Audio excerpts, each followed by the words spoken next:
ዮሐንስ ወንጌል ምዕራፍ 17:3 ላይ አንድ the one and only የሆነ ጋር አለ።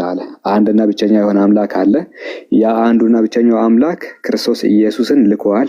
ክርስቶስን ስለላከ ያንን ማወቅ ደግሞ የዘላለም ሕይወትን ያስገኛል አለ። አይታችኋል? የዘላለም ሕይወትን ያስገኛል። the one and only ጋር እንዳለ ማወቅና የተላከው መልእክተኛ ክርስቶስ ኢየሱስ መኖሩን ማወቅ የዘላለም ሕይወት ያስገኛል አለ። ልክ እኔ እንደማምነው አንድና እውነተኛ አምላክ አለ፣ ክርስቶስ የተላከ መልእክተኛ ነው። ይሄ የዘላለም ሕይወት ያስገኛል ካለ ታዲያ እንዴት ነው እናንተ ያንን ትታችሁ ፍጡር የምታመልኩት? ፍጡርንም አምልካችሁ ፈጣሪንም አምልካችሁ እንዴት ይሆናል ነው? የእናንተ ልክ ከሆነ ከብት ያመለኩ ሰዎች ጥፋታቸው ምንድን ነው? ልክ እንደናንተው ደግሞ አምላክ ኢንካርኔት ያደርጋል ያሉ ሰዎች ነበሩ አይደለ? ኤንሸንት ሪሊጅን ውስጥ ብንመለከት አሁን ወደ ሂንዱይዝም ስንሄድ፣ ወደ ዳርሚክ ሪሊጅኖች ስንሄድ አምላክ ኢንካርኔት ያደርጋል ተብሎ ይታመናል። ማለትም የሰው አምሳል የሰው ስጋ ለብሶ ምድር ላይ ይገለጣል የሚል ትምህርቶች አስቀድሞ ነበሩ። ምንድን ነው ስህተታቸው ነው? ሁለታችሁም ኢንካርኔት የሆነ አካል ነው የምታመልኩት፣ ፍጡር የሆነ አካል ነው የምታመልኩት። ስለዚህ በዚህ ደግሞ የእነሱ ስህተት ምንድን ነው የሚለው እስቲ በዚህ ዙሪያ ኢየሱስ ፍጡር አይደለም የሚል ካለ ክርስቲያን ገብቶ ሊሞግት ይችላል። ኢየሱስ የተፈጠረ ፍጡር ነው። ልክ እንደ ማንኛውም ሰው ነው። ልክ እንደ ማንኛውም ነቢይ ደግሞ ነቢይ ነው። መልእክተኛና የተላከ ነው። ሕይወት የተቀበለ ነው። ከዛም በላይ ደግሞ ሕይወት የተሰጠ ነው። ኦኬ፣ እንደ ማንኛችንም ደግሞ ሰው ነው፣ ደካማ ነው፣ ፍጡር ነው። እንደኔ ደግሞ እንደ እዚህ ውስጥ ያሉ ግማሽ ሰዎች ወንድ ልጅ ነው። ሊመለክ ይገባዋል ወይ የሚል ነው ጥያቄው። እሱስ ደግሞ እንዲህ ያለ ነገርን ያውቃል ወይ? ዛሬ ላይ ያለውን ክርስትና ኢየሱስ ያውቀዋል ወይ? ከሁሉም በላይ ትልቁ ነጥብ የምር ዛሬ የተተገበረ ያለውን ነገር ኢየሱስ ያውቃል ወይ? ቢነገረው ምንድን ነው የሚለው ነው። ኢየሱስ አሁን ህዝበ ክርስቲያን ተንበርክኮ እንደሚያመልከው ምናምን ቢሰማ ምንድን ነው የሚለው? ማን ነው ያስተማራችሁ ከማለት በስተቀር እንዲህ ያለ ነገር እሱ በነበረበት ጊዜ እንደዚህ ያለ ነገር አልነበረም። ታውቃላችሁ፣ ኢየሱስን አምላክ ፈጣሪ ሆይ ጌታዬ ሆይ ምናምን ብሎ ለእሱ መስገድ አልነበረም እሱ በነበረበት ጊዜ። እሱ ባልነበረበት ጊዜ ያልነበረውን ባዕድ የሆነ ትምህርትን ኢየሱስ ቢሰማ ምንድን ነው የሚላችሁ? ለዛ እኮ ነው ቁርአን ላይ አንድ የሚገርም አንቀጽ ምዕራፍ 5 ሱረቱል ማኢዳ ቁጥር 116 በጣም የምወደው አንቀጽ ነው። ምዕራፍ 5 ቻፕተር 5 116ኛው ላይ በሚቀጥለው ዓለም ኦኬ አምላክ ሰዎች ላይ በሚፈርድበት ጊዜ ኢየሱስን ይጠራውና ምንድነው የሚላቸው መሰላችሁ? አንተ ቁልተ ሊናስ ይተኺዙኒ ወኡሚየ ኢላሂን ሚን ዱኒላህ፣ በምድር ላይ አንተንና ሰዎች አንተንና እናትን አምላክ አድርገው እንዲይዙ አንተነ ስታስተምር የነበረው አለው አላህ ሱብሓነሁ ወተዓላ። አንተ ነበር ያስተማርከው፣ ተገዙኝ አምልኩኝ ብለህ ለሰዎች የነገርከው አንተ ነህ ብሎ አምላኩ ይጠይቀዋል። እሱ ምንድነው ያለው? ሱብሃነከ ጥራት ይገባ፣ እንደዛ ብሎ መናገር ለኔ የሚገባኝ አይደለም አለ። ሰዎች አንተን ትተው እኔን እንዲያመልኩ መናገር ለኔ የሚገባኝ አይደለም። እኔ ያስተማርኩት ነገር አንተ ያልከኝም ብቻ ነው። እኔ እቡዱላህ ረቢ ወረበኩም፣ አላህ የኔም ጌታ ነው እናንተም ጌታ ነው ተገዙት ብዬ ከማስተማር በስተቀር ሰዎች እንዲያመልኩኝ እኔ አንድም ቦታ አላስተማርኩም። ኢን ኩንቱ ቁልቱ ለቀድ አሊምታ ብዬም ከሆነ አንተ ታውቃለህ። ተዕለሙ ማ ፊ ነፍሲ ወላ አዕለሙ ማ ፊ ነፍሲክ፣ እኔ ውስጥ ያለው ነገር ታውቃለህ፣ አንተ ውስጥ ያለው ነገር ግን አላውቅም። በምድር እያለው ግን ማንም እንደዚህ አላለም። ወደ ሰማይ ከወሰድከኝ በኋላ የተፈጠረው ነገር አንተ ታውቃለህ አለ። ወደ ሰማይ እኔን ካነሳ በኋላ በእነሱ መካከል የተፈጠረው ነገር አንተ ታውቃለህ፣ ግን እኔ በምድር እያለው እንደዚህ የሚባል ትምህርት በፍጹም አላስተማርኩም ብሎ ይነግረዋል።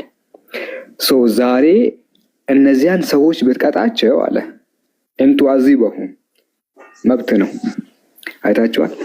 አረ አትቅጣቸው ምናምን አይደለም የሚለው። በሚቀጥለው አንተ ያላችሁ ብትቀጣቸው መብት ነው፣ ብትምራቸው ያንተው ናቸው ይላቸዋል። ስለዚህ የኢየሱስ እጅ ከዚህ ነገር ንጹህ ነው። ኢየሱስ ተጠያቂ አይደለም። ነገ ገሃነም ብትገባና ብትቃጠል የምትሰማኝ ክርስቲያን ኢየሱስ በፍጹም እኔን ያሳሳቱት አይልህም።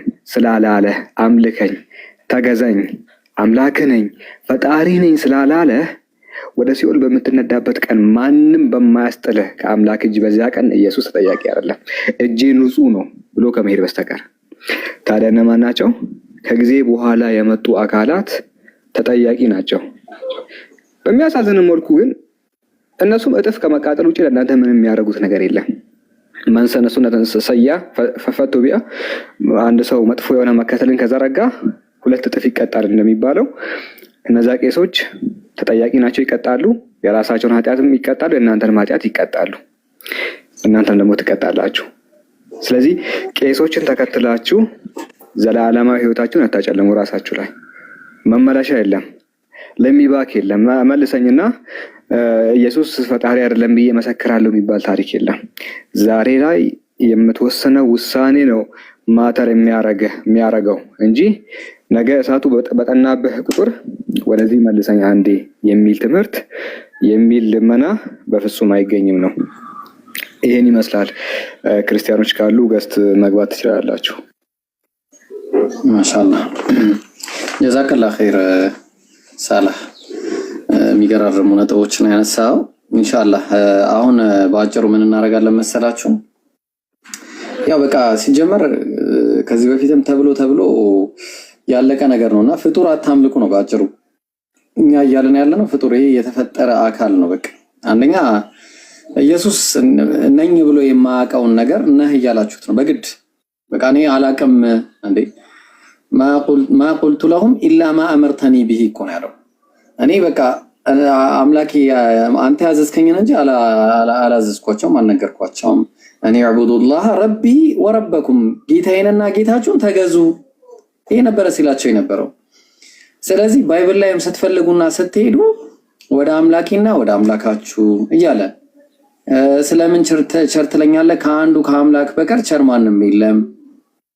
ሌላ ቦታ ላይም ስትሄዱ ምንድነው የሚለው? አምላካችን ጌታ አምላካችን አንድ ጌታ ነው። ሌላ ቦታም ፈልጉ፣ የፈለጋችሁትን ጥቅስ አምጡ። በቃ ኢየሱስ እኔ አምላክ አይደለሁም ያለበት እንጂ ሌላ ደግሞ የሚመለክ አንድ አምላክ ብቻውን አለ ያለበት እንጂ ከዛ ውጪ ምንም አይነት አዲስ ጥቅስ አታገኙም። ስለዚህ ኢየሱስ ፍጡር ለመሆኑ ከዚህ ውጪ ሌላ ሁላ ልናመጣ አንችልም። ገብቷችኋል? ራሱ አለመናገሩ በራሱ ችግር ነው የሚሆነው። ምክንያቱም ካልነገረን እንዴት አድርገን ነው የምናመልከው? ካልተናገረ እንዴት አድርጎ ነው የሚመለከው? ሲጀመር ስላሴን ፍለጋ ስቃይ፣ ስላሴን ፍለጋ ስቃይ፣ ኢየሱስን አምላክ ለማድረግ ስቃይ፣ መንፈስ ቅዱስን አምላክ ለማድረግ ስቃይ። ይሄ ሁሉ ስቃይ ለምን አስፈለገ?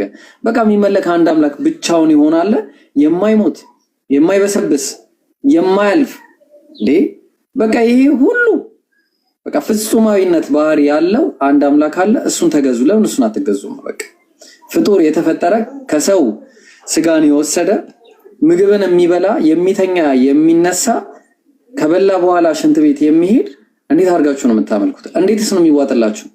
እንዴትስ ነው ጾታን ራሱ የምታመልኩት? ኢየሱስን አመለካችሁ ማለት እኮ ጾታውን የሆድ ዕቃውን እንዴ! ኧረ በአላህ አንድ ላይ የምታመልኩት ነገር በጣም ስቃዩ ከባድ ስቃይ ነው ለአእምሮ። እንዴ ወላሂ እኮ ነው የምላችሁ። ከማን እንዴት አድርጋችሁ ነው ይሄንን ሁሉ ልታመልኩ የምትችሉት ክርስቲያኖች? እና አንዳንዴ አእምሮአችንን ካላሰራን ምንም ችግር የለውም። በቃ አእምሮአችን ካልሰራ ችግር የለውም። ግን አእምሮ ሰርቶ አንድ ሰው በየትኛውም አይነት ሚንስ ጾታን አያመልክም። አእምሮ ሰርቶ አንድ ሰው በየትኛውም አይነት ሚንስ ምግብ ተሸክሞ የሚዞርን አካል አያመልክም። አእምሮ ሰርቶ አንድ ሰው በየትኛውም ሚንስ የሚተኛ የሚያንቀላፋ ሰውን አያመልክም። በቃ በምንም ታምር እንደዚህ አይነት ሁኔታ ላይ ያለን አካል ሊያመልክ አይገባምም፣ አያመልክምም። አእምሮ የሚሰራ ሰው ካለ ማለት ነው። እና ክርስቲያኖችን አስገቧቸው። ጀማል ካላችሁ ክርስቲያኖች ግቡ። ሁለቱ ቦታ ወይ አንድ ቦታ ለክርስቲያን ተው። እሺ የሉም ክርስቲያኖች ታችም ያያያቸው ነበር። የሉማ ኢንሻአላህ እኛ አንድ ባንድ እያነሳን እንሄዳለን። ሳላህ ቀጥል። የአንድ የሚገርመኝን ነገር ልንገራችሁና እንግዲህ የነጋት ኦኬ ካንተ ሊሆን ይችላል። አየ አንድ በጣም የሚገርመኝ ነገር አለ። እሱ ምንድነው? መጽሐፍ ቅዱስ ከቁርአን በማይተናነስ መልኩ የሚያስተምረው ግልጽ የሆነ ትምህርት አለው። ከዘፍጥረት ትምህርት ስንጀምር እስከ መጨረሻው ድረስ ስንሄድ ወጥ የሆነ ትምህርት ነው መጽሐፍ ቅዱስ የሚያውቀው። እሱ ምንድነው? አምላክ አንድና ብቸኛ እንደሆነ ነው። አንዱ አምላክ ደግሞ ያ አንድና ብቸኛ የሆነው ከኔ በቀር ማንም የለም ብሎ ነው የሚናገረው። ከኔ በቀር ማንም የለም፣ ማንነቱ እንኳን ያለው አካል የለም ይላል። ስለዚህ ህዝበ ክርስቲያን የምትከተሉት መጽሐፍ ቅዱስን በፍጹም አይደለም። መጽሐፍ ቅዱስን ብትከተሉ ኦኬ አትሊስት አሃዳውያን እንጂ የምትሆኑት ስላሴያዊ አትሆኑ። ምክንያቱም ስላሴ የሚባል ነገር መጽሐፍ ቅዱስ ከናካቴው ስለማያውቀው። እና አንድ ነገር ልንገራችሁ። ነቢያችን መሐመድ ሱረቱ ሳድ ቁጥር 4 ላይ የሚገኝ አንድ ታሪክ አለና ወአጂቡ አን ጃአሁም ሙንዚሩን ሚንሁም፣ ከነርሱ የሆነ አስጠንቃቂ በተነሳ ጊዜ ከነሱ የሆነ ስለ ነቢያችን መሐመድ ነው የሚናገረው። እና ወአጂቡ አንጃአሁም ሙንዚሩ ሚንሁም ወቃለ ለካፊሩን هذا سحر كذاب ከመካከላቸው የሆነ አንድ አስጠንቃቂ ሲነሳላቸው ታላቅ መልእክተኛ ምንድነው ያሉት ይላል ይህ ድግምተኛ ጠንቋይ ውሸታም ነው አሉ። ነቢያችን መሐመድ ድግምተኛ ናቸው ጠንቋይ ናቸው ያሉ ነበር እነዛ ከሃዲያን ሲያስተባብሉ የነበረው። ከዛ አጃአለ አሊሀተ ኢላሃን ዋሂዳ እነዚህን ሁሉ አማልክቶችን እኛም እናመልከውን 360 ጣዖታትን አንድ አምላክ ነው እንደምትለው ይሄን ሁሉ ያመለከ ራስዎኛ አልሆነልንም እንዴት አንድ አምላክ ትላለህ? አሁን አማልክት በበዛ ቁጥር የሆነ ጥቅም ይበዛ ይመስላችኋል? እንደዛ አይደለም። አምላክ በቂ ነው ባይዘው ለሁሉም ነገር። ክርስቲያኖችም እንደዛ አይነት ነገር ያስባሉ። አንዱ ቢሞትብን አንዱ ነው የሚያስተዳድርልን የሚል ትምህርት እንግዲህ ባለፈው ሲናገሩ ሰምተናል። ወታደር ሲበዛ እንጂ አማልክት ወታደርን በስቶ ጥቅም የለውም ጥራት ካሌለ። ስለዚህ በበዛ አይደለም። አምላክ ብቻውን ይችላል። በቃ አምላክ ብቻውን ሆኖ ይችላል። አጋዥ አይፈልግም። ኦኬ አንዱ ከሰማይ ላይ የሚፈጥር አንዱ ምድር ላይ የሚፈጥር ሌላኛው እዛ ጋር ሄዶ የሚፈጥር እንደዚህ የሚባል ነገር የለም። አንድ አምላክ ሆኖ ብቻውን ይችላል። ብቻውን መፍጠር ይችላል። ብቻውን ማስገኘት ይችላል። እሺ ስለዚህ ሁለት ሶስት መሆን አይጠበቅበትም። አምላክ አንድና ብቸኛ ስለሆነ ከዛ እሱ አይደለም የሚገርመው አጃለ ኢላሃን ዋሂዳ አንድ አምላክ ነው እንዴ የምትለው? አንድ አምላክ አምልክ ነው እንዴ የምትለው? በጣም የሚገርም ነገር ነው አሉ። እና ምንድነው የሚገርመው? ان هذا شيء عجاب ካለ በኋላ ወረድ ብሎ ما سمعنا بهذا في ملة الاخره ما سمعنا بهذا እኛ ይሄን ነገር እኮ አልሰማንም في ملة الاخره በመጨረሻይቱ መንገድ እንኳን አልሰማንም። ان هذا الا اختلاق ይሄ ውሸት እንጂ ሌላ ነገር አይደለም አሉ። እቺ አንተ ያልካትን ነገር አሉ በመጨረሻይቱ ሃይማኖት እንኳን في ملة الاخره የምትባለው ከአይሁድ በኋላ የመጣቸው ክርስትና ናት። ባይዘይ ክርስቲያኖች እንኳን እንደዚህ አይደለም እኮ የሚሉት አሉት። ክርስቲያኖች እንኳን ሶስት ነው የሚሉት። አንተ እንዴት ነው መታ አንድ ነው የምትለው? አይበቃም። ኦኬ ከአንተ እንደውም እነሱ ይሻላሉ ሶስት ነው የሚያመልኩት። ከነሱ ደግሞ እኛ እንሻላለን 360 ነው የምናመልከው። ስለዚህ ያመጣውን ነገር በፍጹም አንቀበልም ሲሉት እናያለን። እና አምላክ አንድና ብቸኛ ነው 3 4 5 ሆኖ በዝቶ እንደዚህ የሚፈጥር ነገር አይደለም ነው አንዱ ብቻውን በቂ ስለሆነ። ስለዚህ አንዱን እንድታመልኩ ነው የምንጠራችሁ። ጥሪያችን የነቢያት ጥሪ ነው። ጥሪያችን የአብርሃም ጥሪ ነው። ጥሪ ነው። ባድና እንግዳ ነገር አንሰብካችሁም ለማለት ያህል ነው። ዮቶር ኢትዮጵያ ሰላም ነው ወገናችን። እንዴት ነው? ሰላም ነው አለን አልহামዱሊላህ። ሶስት ነው ብሎ የሰበካለ አምላክ እናንተ ሶስት ነው አትሉም? ሶስት ነው አንልም። ኢየሱስ አምላክ ነው አይደለ? ኢየሱስ አምላክ ነው። 1% ነው? አዎ። አብስ አምላክ ነው? 1% ማለት ምን ማለት ነው? ራሱን የቻለ ዲስቲንክት የሆነ ፐርሰን ምን ማለት ነው? አሁን ለምሳሌ ሰው ልጅም አንዱ ያልሆነ ማለት ነው። አሁን ስለ መንፈስ ነው እያወራን ያለው፣ ስለ ፈጣሪ ነው አይደል የምናወራው? ያ ስለ አምላክ ነው የምናወራው። በምላስ አንድ ነው አንተ ሶስት ነው ባትልም፣ ነገር ግን ሲኬድ ሶስት አካላትን ነው የምታመልከው አይደለ? እሺ ልንገርህ አንዴ ልንገርህ። መርካቶ ያለ ሰውና ፒያሳ ያለ ሰው እና ደግሞ አሜሪካ ያለ ሰው አንድ አይነት ጸሎት ቢያደርጉ እኩል ይሰማሉ አይደል? እሺ ፈጣሪ አንድ አምላክ ነው። እሺ በእኛ መርካቶ ያለውን አንድ አምላክ አይደል? እሺ አሜሪካ ያለው አንድ አምላክ ምን? አሜሪካ ያለው አንድ አምላክ አይደል?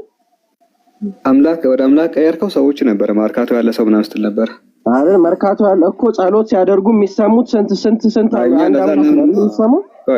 እኛ መርካቶ ያለ አምላክ፣ አሜሪካ ያለ አምላክ፣ ዋሽንግተን ያለ እንደዛ አይደለም። አንድ አምላክ ይሰማቸዋል ትላለህ አይደል? አንድ አምላክ ይሰማቸዋል ነው እንጂ መርካቶ ሌላ አምላክ አንድ አምላክ ይሰማቸዋል ትላለህ አይደል? እሺ በተመሳሳይ ሰዓት ሁሉንም ይሰማል አምላክ። በአንድ ጊዜ ይሰማል። ያ መርካቶ ያለውን የሚሰማው አንድ አምላክ። እሺ አሜሪካ ያለውን የሚሰማው አንድ አምላክ ራሱ አምላክ ነው። አንድ አምላክ ነው ሁሉንም ቦታ የሚሰማው። ለምን ሁለት ጆሮ ነው እንደ ያለው ማለት እዛም ያለስ እዚህ ገስት ውስጥ ያላችሁ አስራችሁን ብትጨው አስራችሁንም ሰማለሁ። 10 ሰው ስለሆንኩ አይደለም። አያ አይደለ? ፈጣሪንም እንደዚህ ነው። ክርስቶስ አንድ ላንተ ነው የምነግርህ። ሰላ ላንተ እሺ አምላክ ጆሮ አለው ብሎ ከሰው ጆሮ ጋር መሰለው እንዴት ትላለህ? አዎ አሁን እኮ የእናንተ አስተሳሰብ እንደዛ ስለሆነ በሰውኛ ለምን ትሄዳላችሁ? ፈጣሪን በሰውኛ አትወሰዱት። ፈጣሪ አንድ አምላክ ነው። አንድ አምላክ እኛ እኮ እንደዛ ነው ምነው ይወጡ የኛ አምላክ እኮ የኛ አምላክ እኮ እንደዛ ነው። ግን በሶስት ይገልጻል። ይኸውልህ ሰውም እኮ አንድ ነው አይደለ? አንዴ አምላክ አንድ ነው ብለህ ወደኛ አትሸሸግ። ቆይ አንተ እንደዛ ነው እንደዛ አይደለም የምታምነው፣ እንደኔ እንደማምነው አይደለም የምታምነው። ቆይ አንተ እንደምታምነው ነው የማምነው። ልንገርህ አንተ ሶስት ነው። ቆይ ላሳየህ። እሺ እኔ እንደማምነው አይደለም እንዴ? እንደዛ ብታምነውማ ጥሩ ነበር እኮ። አንተ እንደምታምነው ነው የማምነው። ልነግርህ እኮ ነው። ቆይ ና ላሳየህ። ይኸውልህ ከመንፈሱ ነፋበት። መንፈሱን አታመልከውም? አንዴ አላመልከውም እኔ። ቆይ በፍጹም አላመልከውም። መንፈስ ፍጡር ነው። እሺ ቆይ ላሳየህ። አንተ ይሄን አካል ታመልካለህ አይደለ?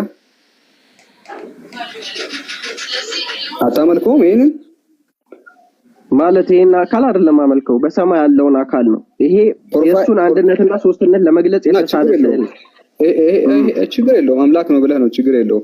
ፕሮፋይል ላይ ሌላም ቁንጂ አንድ አለ፣ እሱንም ታመልከዋለህ ማለት እንደዛ አይደለም። በስዕል አትሂድ፣ አትውሰደው። ስለ ሃይማኖት ነው እያወራን ያለው። ለምን ፕሮፋይል አላልከው ታዲያ? ስዕል ዴፊኒሽን ነው። ዴፊኒሽን ማለት እነሱን የምናብራራበት መንገድ አምላክን ይገልጻል አይደል እንደ የምትለው። ለዛ ነው ፕሮፋይል ያደረገው። ዴፊኒሽን ነው ማለት ማብራሪያ ማለት ነው እኮ ነገርኩ እኮ። ስለዚህ እኔ ማብራሪያ ያልኩት እንዳንተ እኔ ማብራሪያ ያልኩት ችግር የለውም እንዲገባ ነው ያልኩት። ይሄ ፕሮፋይል ላይም ስላለ ያን ያህል አንጨቃጨቅም። በዚህ ማብራሪያ ነው ብላ ያዘው።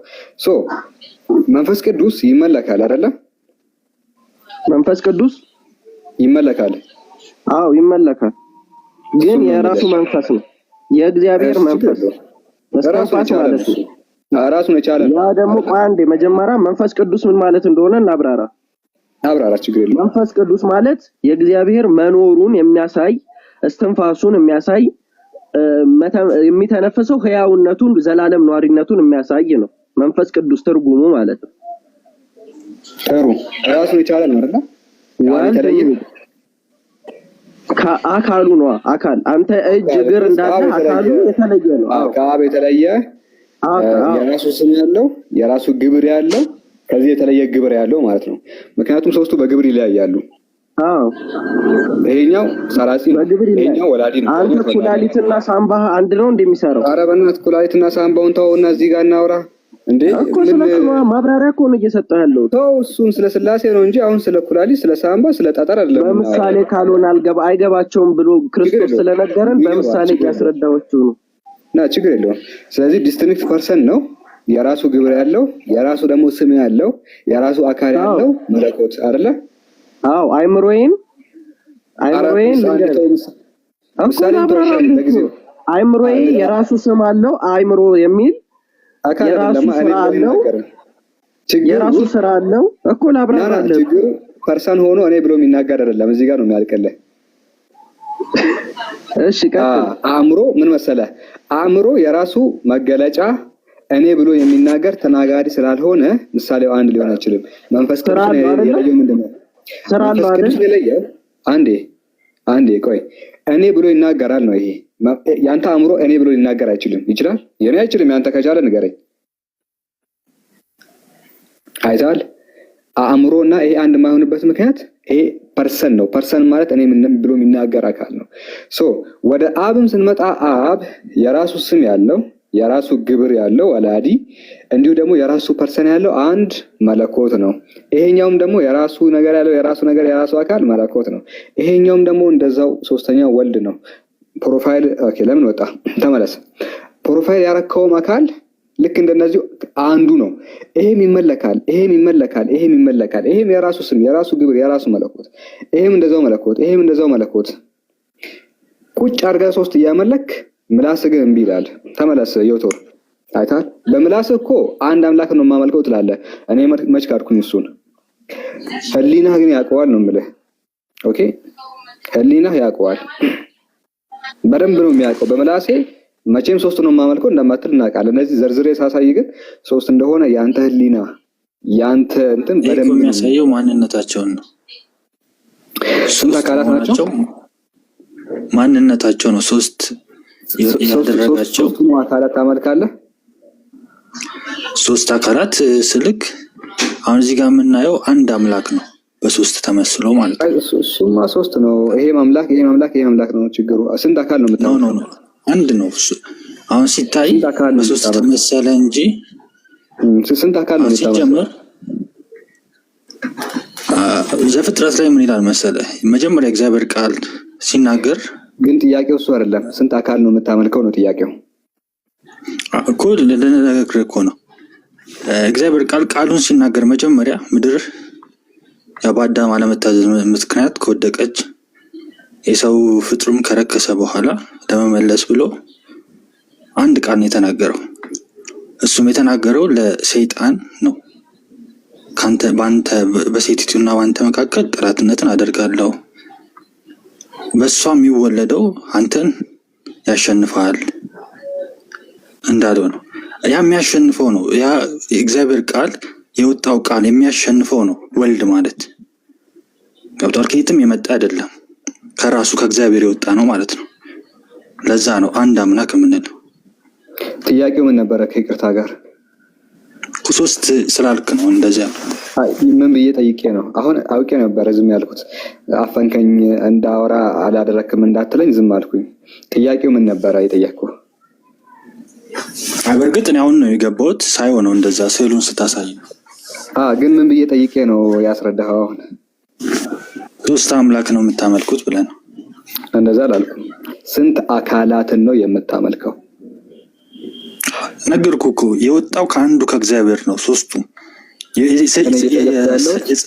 የጸነሰው ደግሞ መንፈስ ቅዱስ ነው። ሶስተኛው አካል የሚመስለው። ጠይቀኝ እስኪ አንተ ስንት አካልን ነው የምታመልከው ብለህ ጠይቀኝ።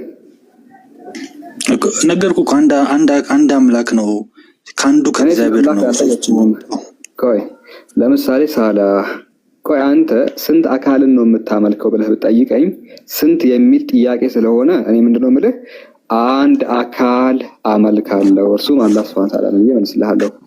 ክብረ ጽዮን ስንት አካል ያመልካል? ክብረ ጽዮን አንድ አካል ብቻ አንድ እግዚአብሔርን ብቻ ነው ማለት። በስላሴ ውስጥ ስንት አካላት ናቸው ያሉት? ነገርኩህ አንድ ነው። ስላሴ ማለት አንድ ነው። በስላሴ ውስጥ ስንት አካላት አሉ? አካላት የሚባል ነገር የለም እኮ። አካላት ማለት ምን ማለት ነው? አካል ብሎ ማለት እኔ ብሎ የሚናገር ፐርሰን ማለት ነው። ለምሳሌ ያለን ሰዎች 8 አካላት መንግስት ላይ ያለ ነው። በስላሴ አካላት መካከል ስንት አካላት አሉ ነው ጥያቄው። ስላሴ ማለት አንድ እግዚአብሔር ነው። አንድና አንድ ብቻ። ሁሉ ጊዜ እናንተ ስትከራከሩ ሰማለሁ ሙስሊሞች ስንት አካላት አሉ ነው ጥያቄው። አካል ማለት እኔ ብሎ የሚናገር አንዳችንን ከአንዳችንን የሚለየን ነው። ስንት አካላት አሉ ስላሴ ውስጥ? እንደዛ ብሎ ነገር እኮ የለም። ቃሉን ሁሌ ክርክሩ ሲነሳ በዛ መልኩ ስለሚነሳ ነው። አካል ብሎ ማለት አንዱን ከአንዱ የሚለይ ነው። ፐርሰን የሚል ትርጓሜ ያለው ስንት አካላት አሉ ነው ጥያቄው። አንድ አካል ከአንዱ ከእግዚአብሔር ነው የወጡት ሶስቱ። አንድ አካል ሲባል እኔ ብሎ የሚናገረው አንዱ ብቻ ነው ሶስቱ ውስጥ? ይሄ ከየትም ከአንድ ከእግዚአብሔር አምላክ የወጡ ናቸው ሶስቱ። ካልተፈጠሩ አካል እኔ ብሎ የሚናገረው ስላሴ ውስጥ ስንት አካል? ቆይ እኔ ብሎ የሚናገረው ስንት ነው? አትሰማኝም እንዴ ወንድሜ? እየሰማሁ እኮ ነው። የምታየው እዚህ ጋር ስዕል ብለህ ያስቀመጥከው የአንድ አምላክ የአንድ ፈጣሪ ምስል ነው። ከአንድ ማንነት የወጣ ነው። ኦኬ እሺ፣ ሶስቱንም ተመልካቸዋለህ አንተ? ለምን አላመልካቸው? ቆይ ሶስቱንም ተመልካቸዋለህ? አዎ እሱን ያልኩ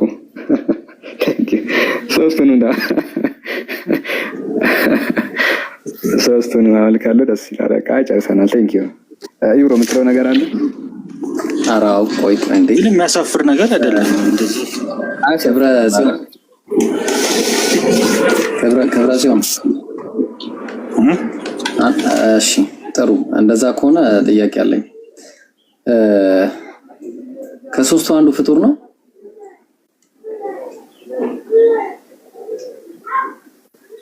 ክብረ ሲሆን አቤት ከሶስቱ አንዱ ፍጡር ነው? ከሶስቱ አንዱ ፍጡር ሳይሆን የተወለደ ነው። አንተ ተወልደ ነው ተፈጥረ ነው? አሁን አልገባኝም። አንተ ተወልደህ ነው ወይስ ተፈጥረ ነው? ስለዚህ ያው ሁለቱ። እሺ የቱ ጋር ነው የተፈጠርከው? የቱ ጋር ነው የተወለድከው? እንዴት ነው? ስለዚህ ባልፈጠት ተፈጥሮ ስላለ ዘሪ ስላለ ሰው ዘር ስላለ ነው የተወለድኩት። በጣም ጥሩ። ኢየሱስ ተወልዶ ነው ተፈጥሮ ነው?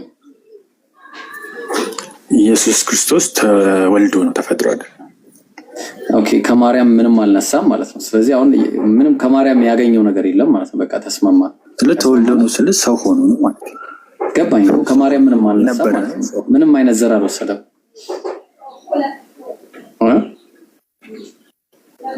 ተስማማ። ስለዚህ ከዚህ በፊት የነበረ ነው እኮ ገባኝ። ከማርያም ግን ምንም አልወሰደም። እንስማማ። ከማርያም ምንም አልወሰደም። እንስማማ።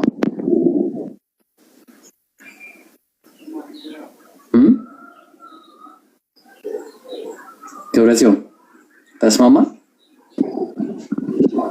ነገርም ስጋ ነስቶ ነው ሰው የሆነው። ኦኬ የነሳው ስጋ ፈጣሪ ነው ማለት ነው። ማለት ነው የነሳው ስጋ ፈጣሪ ነው ማለት ነው። ይቆራረጣል። የማን ነው የሚቆራረጠው? የኔ ነው እሱ ነው። የነሳው ስጋ ፈጣሪ ነው። የነሳው ስጋ ፈጣሪ ነው ማለት ነው። የነሳው ስጋ ይቆራረጣል። የኔ ነው ኔትወርክ ነው መሰለህ። ኦኬ ስለዚህ ማርያም አምላክ ፈጣሪ ስጋ ነሳ ያልኩ ያለሁት እሱ ነው። በቃ ማርያም አምላክ ነች ማለት ነው። እሺ ተስማምተናል። ፈጣሪ ስጋ ነሳ እኮ ማርያም አምላክ ነች እኮ ነው። አምላክ ነው እሱ። አይ ማርያም አምላክ ነች ነው እሱ ነው አምላክ ነው ስልክ እሱ አምላክ ስለሆነ ነው። ኤአይውን ዝጋው ታልስ አይ ታካንተ በታች ያለው አዎ ገባኝ። ኤአይውን አጥፋው። ይሰማኛል? አይ ኤአይውን አጥፋው። እሺ አምላክ እሱ ስለሆነ ነው። ኔትወርክ በጣም ይቆያል። ኤአይ ማታጠፋ ከሆነ ላወርድ ነው። እሺ እኔ ነው። እሺ አንተን አይደለም። እሺ አሁን ክብረ ጽዮንዬ አጭሩ ማለት ነው ከማርያም የተነሳው ስጋ ፍጡር ነው ፈጣሪ ነው? ነገርኩ ፈጣሪ ነው። ከማርያም ስጋ ነው የነሳው። እኔ የማውቀውን ነው የምነግረው። አይ የተነሳው ስጋ ፍጡር ነው ፈጣሪ ነው?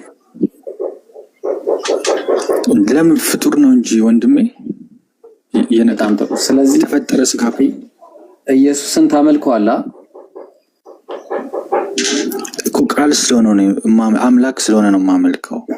መጀመሪያ እኮ ያነሳው አንድ ጥቅስ አለ እንመጣለን። እሺ መልአኩ ሲናገር ሉቃስ ወንጌል ምዕራፍ 1 ላይ እነሆም ትጸንሻለሽ ወንድ ልጅም ትወልጃለሽ አለ። ጽንስ ታመልካለህ ወንድ ልጅ ታመልካለህ? መወለድ ስላለበት እኮ ነው እንደዛ ያላት። አይ ስላለበት ምናምን አይደለም። ወንዱ ልጅ ታመልከዋለህ ወይ? መጀመሪያ ቃል ነው። ቃልን ማምለክ እኮ ግዴታዬ ነው። ገባ? ኦኬ ቃልና ወንዱ ልጅ እየለየ ነጥለ ነው የምታመልከው? የፈጣሪ ቃል ነው። ሁለቱም ተዋህዶ ነው። ቃል ገባኝ። እሺ እየነጣጠልክ ነው የምታመልካቸው ወይስ አንድ ላይ? እኔ ስልክ ፈጣሪ ነው ማግኘት የምችለው እኔ ሰው ስለሆንኩ እኔም የተወለድኩ ሰው ስለሆንኩ። ገባኝ። እየነጠልክ ነው ወይስ ለብቻ ነው የምታመልከው? ቆይ እየነጣጠልክ ነው ወይስ አንድ ላይ ነው የምታመልከው ሳትነጥል? እንደኔ የተወለደ ቃል ሲፈጠር አንተ አሁን እንዴት ነው ጥያቄ መልስልኝ። እየነጣጠልክ ነው የምታመልከው? የመለስኩልህ እኮ ነው። አላህ አሁን በአካል ይገኛል። ቱ ዘ ፖይንት ወደ ፖይንት ላይ የጠየቁ ጥያቄ ኢየሱስን ነጣጥለ ነው ወይ የምታመልከው?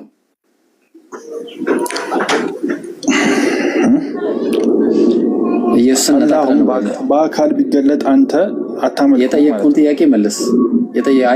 የለም እንደዛ አይነት ባህሪ የለም። አሁን የጠየቁን ጥያቄ ብቻ መልስ። ይከብዳል እኮ ጥያቄው እናውቃለን። እንዴ ስለሆነ እኮ ነው አይደለም? እኛውን እኮ ስለመጣልን ያ ነገር ስለተፈጠረ ነው እኮ ክርስቶስን ማምለክ መመለክ አለበት እያልን ያለ ነው ወይ? እኔ እያልኩ ያለሁት እሺ ስታመልከው ነጥለ ነው ወይስ ሳትነጥል ነው የምታመልከው? መነጠል አይጠበቅብኝም። አመጣጡ ነው የራሱ የፈጣሪ የአምላክ ስለዚህ አይነጠልም ማለት ነው። አይነጠልም አይደለ? አምላክ አሰራሩ ስለሆነ ወደ እኔ ስለመጣ በቃ ስለዚህ ወደ እኔ የመጣውን አምላክ ደግሞ አመልከዋለሁ። ወንድ ልጅነቱን ታመልከዋለህ ሳትነጥል? ወንድ ልጅነቱንም አመልካለሁ እስከ በመጣበት አመጣጥ ነው። ኦ ማይ ጋድ። እና እኔ ምንም ማድረግ አልችልም። ያው ለዛ ነው እኛ ፍጡር ነው ፍጡርን ታመልካላችሁ ብለን ስንል ያለ ምክንያት አይደለም። እሺ አሁን ጥሩ በቃ ኢየሱስ ፍጡር ስለመሆኑ ማን ነው ፍጡርን እንደምታመልክ ከነገርከን በዚህ ልክ ይጠየቅኝ። ምን እናደርጋለን መሰለ? አንተ ተቀመጥና ሳላ ከአንድ ሰው ጋር ይቀጥልና ኢየሱስ አምላክ የሆነበትን ቦታ ደግሞ እናወራለን ማለት ነው። ኢየሱስ ፍጡርነቱን ተስማምታ አምላክ የሆነበትን በኋላ እናወራለን። ተቀመጥ፣ የትም እንዳትሄድ። ሳላ ቀጥል። ጥሩ ነው ክብረ ሲሆን ያ ቴንክ ዩ። አሁን እስቲ የተወሰነ ደግሞ ሁለታችሁ አዳምጡ፣ አንተና ይብሮ እኔና ዳሬ ወይ አሪፍ ጉዳይ ከሁለት አንዳቸው የማርያም ፎቶ ያላቸው እስኪ ከነሱ ጋር እናወራለን የተወሰነ። ኦኬ አንዱ ወጥቷል። ሶ ዳሬ አለ ዳሬ እኔ ያለው ይሰማል ድምጼ? ያ ትሰማለህ? መልሱ እስቲ ዳሬ ጋር እናወራለን። ማን ነው የሚቀድመው? እሱ ይቀድማል። ሳላ እሺ ይብሮን ልጠይቀው። ይብሮ አንድ ሰው ፍጡር ነው ለማለት ያ ፍጡር ነው ማሟላት አለበት። መልሱ ቆይ አንዴ ጥያቄ ሳይሆን ምንድነው መሰለህ ኢየሱስ ፍጡር እንደሆነ የተወሰነ አውርተዋልና ከአንተ ዳሬ ሚት አርክ ዳሬ አንዴ ሚት አርግልን እና መልሱ ስምን አላወኩም። መልሱ ከሆነ ምንድነው ከአንተ ጋር የምንቀጥለው ኢየሱስ እዚህ ዓለም ላይ እያለ በዚህ ምድር እንደማንኛውም ነብይ በሚመላለስበት ጊዜ በርካታ ትምህርቶችን እንዳስተማረ ጠቃሚ ትምህርቶችንም ብዙ ነገራቶችን አስተምሮ ሄዷል እና ከዚያ አስተምሮች ውስጥ ኢየሱስ እርሱን ማምለክ እንዳለብን እርሱ አምላክ ሆኖ እርሱን ማምለክ እርሱን መገዛት እንዳለብን ያስተማረበት ስፍራ አለ ወይ ነው ወይስ ከጊዜ በኋላ የመጣ ትምህርት ነው? እስቲ እቺ ነገር ብትመልስልን።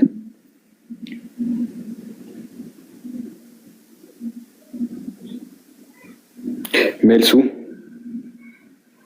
ኦኬ ሚውት አድርጌው ነው መሰለኝ። ይቅርታ። ትሰማለህ? አሁን ይሰማል። እሺ እንግዲህ በዚህ ምድር ላይ ሲመላለስና ሲያስተምር ክርስቶስ እኔ አምላክ ነኝ ለኔ ተገዙልኝ ብሎ አስተማረ አላስተማረ ማለት አልችልም። ለምን እንደሆነ ታውቃለህ? መጽሐፍ ቅዱስ ምን መሰለ? መጽሐፍ ቅዱስ እንዳለ ኢየሱስ ክርስቶስ የተናገረውን ቃል ሙሉ በሙሉ ተጽፏል ተብሎ አይታመንም።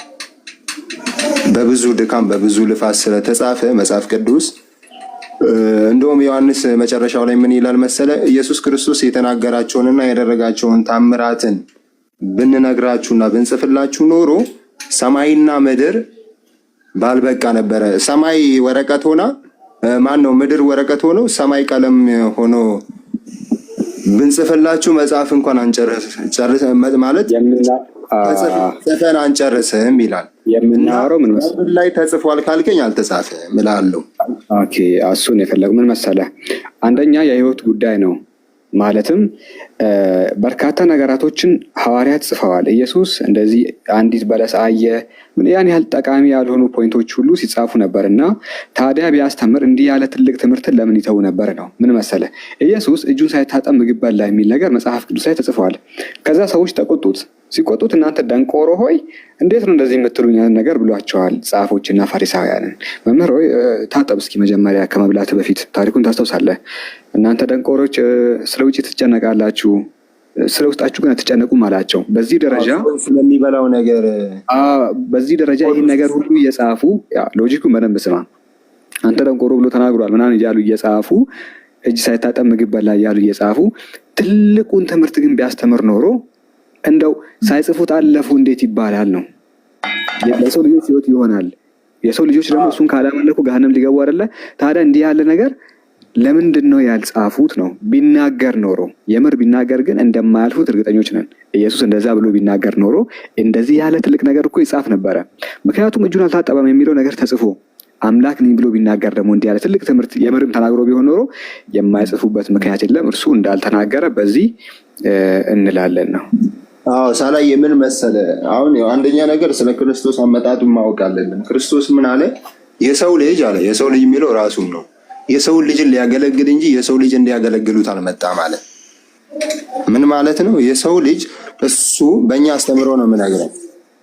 እሱ የእኛን በደል ወይም እኛን ለማስተማርና እኛን ከዘላለም ጥፋት ሊያድነን መጣ እንጂ እኛ ለሱ በዛን ጊዜ እሱ ምድር ላይ በሚኖርበት ጊዜ ለሱ እንድንሰግድለትና ለሱ እንድንገዛለት ማለት በዛን ጊዜ ያሉ ሰዎች ማለት ነው እንዲገዙለት አይደለም ወደዚህ ምድር የመጣው። እንደዛ ከሆነ በሚቀጥለው ዓለም መጽሐፍ ቅዱስ ላይ በኢየሱስ ትምህርት የማይኖር ሰው አብና ወልድ የሉትም ተብለዋል። ታውቀዋለህ ጥቅሱን። በኢየሱስ ትምህርት የማይኖር ሰው አብና ወልድ የሉትም። ስለዚህ በኢየሱስ ትምህርት መኖር አለብህ ነው። በሚቀጥለው ዓለም ኢየሱስ ለምንድን ነው ያላመለከኝ ብሎ ቢጠይቀኝ እኔ በቂ መልስ አለኝ። መልሴ ምን መሰለህ? አንድም ቦታ አንተ ማምለክ እንዳለብኝ አልተናገርክምና አንተን አለማምለክ ባይሆን አንድ አምላክ አለ ብለን ሄድከው። የአንዱ አምላክ ላከኝ ብለን ሄድከው። እንደዛ ነው ማምነው። ሳላ እንደዛ ነው የሚያምነው። ሳላ ምንድነው የሚያምነው መሰለህ? ኢየሱስ ክቡር የተከበረ መልእክተኛ ከአንዱ አምላክ የተላከ ነብይ ነው ብዬ ነው ማምነው። ይሄንን ራሱን ያስተማረው ባይዘይ የቱጋ ዮሐንስ ወንጌል ምዕራፍ 17 ቁጥር 3 ላይ ብቻህን እውነተኛ አምላክ የሆንከውን አንተንና የላከውንም ኢየሱስ ክርስቶስን ያውቁ ዘንድ ነው ያለው። ብቻውን እውነተኛ አምላክ እንዳለ ነበረ ተናግሮ ሄደው። ከዛስ ያ ብቻውን የሆነ እውነተኛ አምላክ ልኮኛል ያለው ዮሐንስ ወንጌል 17:3 ላይ የላከውንም ኢየሱስን ማወቅ የዘላለም ሕይወት ያስገኛል አለ። እሱን የተቀበልኩት እኔ ብቻውን የሆነ እውነተኛ አምላክ እንዳለ አመንኩኝና የተላከው ክርስቶስ ኢየሱስ ደግሞ የእሱ ነቢይ እንደሆነ አመንኩኝ። ታዲያ የእኔ ጥፋት ደግሞ ምንድን ነው መልሱ? ከጊዜ በኋላ የመጡ ሰዎች እንደዚህ ብለዋል አይደለም? እሱ አይደለም። እኔ የኢየሱስ ትምህርት ነው የምቀበለው። እርሱ አምልከኝ ካላለ የምናመልክበት እርሱን የማመልክበት አንድ ምክንያት የለም። ሀሳብ ልክ ነው። ምን መሰለህ ግን አንድ የሃይማኖት ሰው ስትሆን የግድ ቃል በቃል ማለት ኢየሱስ ክርስቶስ የግድ መናገር አለበት በዚህ ሰዓት ብለህ መወሰን አይችልም። ለምን? አምላኬ ነው ብለህ ከተቀበልክ ያው ላትቀበልም ትችላለህ። ግን ከተቀበልክና ካመን በዚያን ጊዜ ልክ እሱ መጻፍ አለበት ብለህ አታስብም። እኔ አሁን ለምሳሌ የኦርቶዶክስ እምነት ተከታይ ነኝ። ምንድነው የምቀበለው? መጽሐፍ ቅዱስን ብቻ አልቀበልም። ብዙ መጽሐፍቶች አሉ የተጻፉት ማለት ነው። ከሐዋርያት ተከትሎ ያሉት አባቶች አሉ፣ ከሐዋርያት ስር የተማሩት አሉ። እነዛ አሁን የጻፉት መጽሐፍቶች አሉ። አሁን በዛ መጽሐፍቶች አለ የለም ስንል ብዙ ጊዜ አለ ተጽፎ ማለት ነው። ለምሳሌ የሃይማኖት አበው ላይ በየዘመናቱ ያስተማሩት አባቶች አሉ። እነሱን የኢየሱስ ክርስቶስን አምላክነት አስተምረዋል። አዎ አስተምረዋል። ጌታ አስተማሩ ልክ ነው።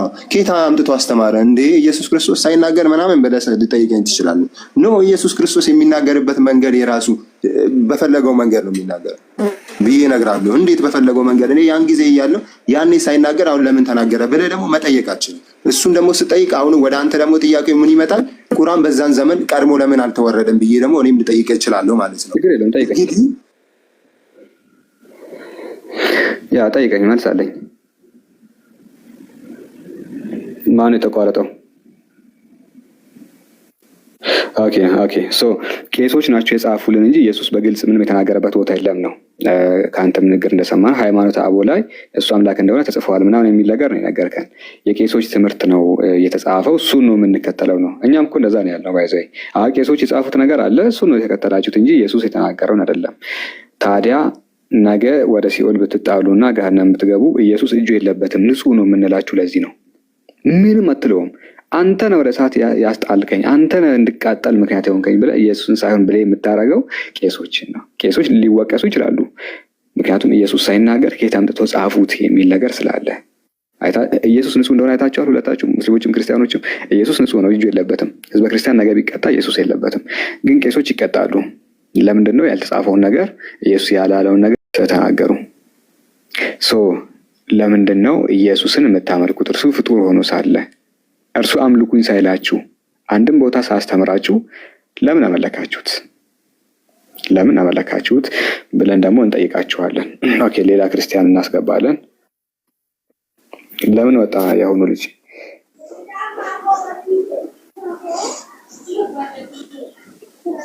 ሳም ሊሪክስ ትቀጥላለህ ብሮ? ከሳም ጋር ከሱ ጋር አንድ ጊዜ ልቀጥልና ኢንሻአላህ ትቀጥላለህ። ከማን ነው? ክብረ ጽዮን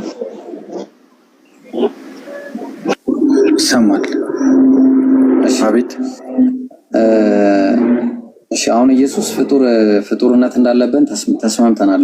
በቃ ባጭሩ እሺ አምላክ እንደሆነ እስቲ የሚያሳይ አንድ ጥቅስ ስጠኝ። እሺ እኔ አሁን ኢየሱስ ፍጹም ሰው ፍጹም አምላክ ነው አይደል የምትለው አንተ? በስራው ፍጹም ስለሆነ ነው ያመለክነው ነው።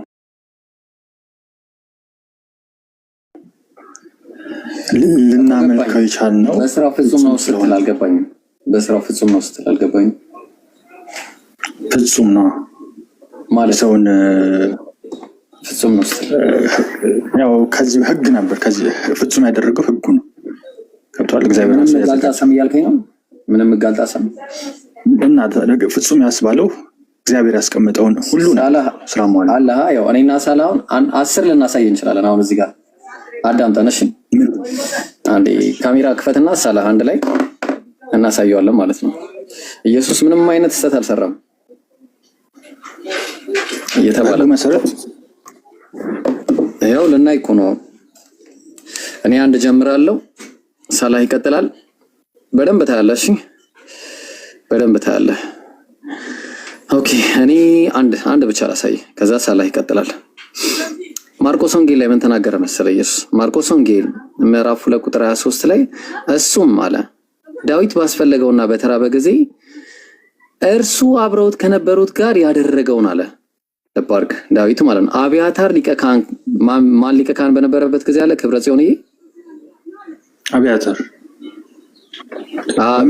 ሊቀ ካህን በነበረበት ጊዜ ትክክል ወደ እግዚአብሔር ቤት እንደገባ አስምርልኝ። እዚህ ላይ ከካህናት በቀር መብላት ያልተፈቀደውን የመስዋዕት እንጀራ እንደበላ ከእርሱም ጋር ለነበሩት እንደሰጣቸው ከቶ አላነበባችሁም? ምን አላቸው?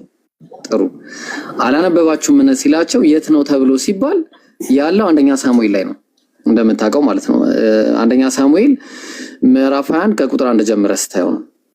ዳዊትም ወደ ካህኑ ወደ አቤሜሌክ ነው የገባው። ወደ ማን የገባው? ወደ ካህኑ ወደ አቤሜሌክ።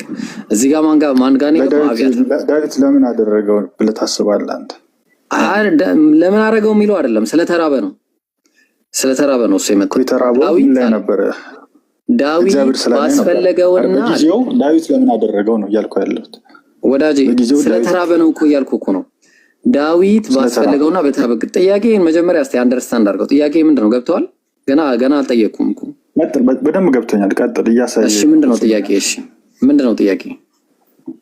እያሳየኝ ነው። ገና ነው። አሁን ኢየሱስ ምንም በሕግ ፍጹም ነው ያልኩህን አሁን እዚህ ላይ አልገባም። ምንድነው ገባ አልገባም ማለት? እሺ ከገባ ንገረኝ። እሺ ምንድነው የገባ? ላሳይ አልከኝ፣ እያሳየኝ አይደለ? እሺ አዳምጠኛ። እንደዛ ከሆነ ክብረ ጽዮንዬ።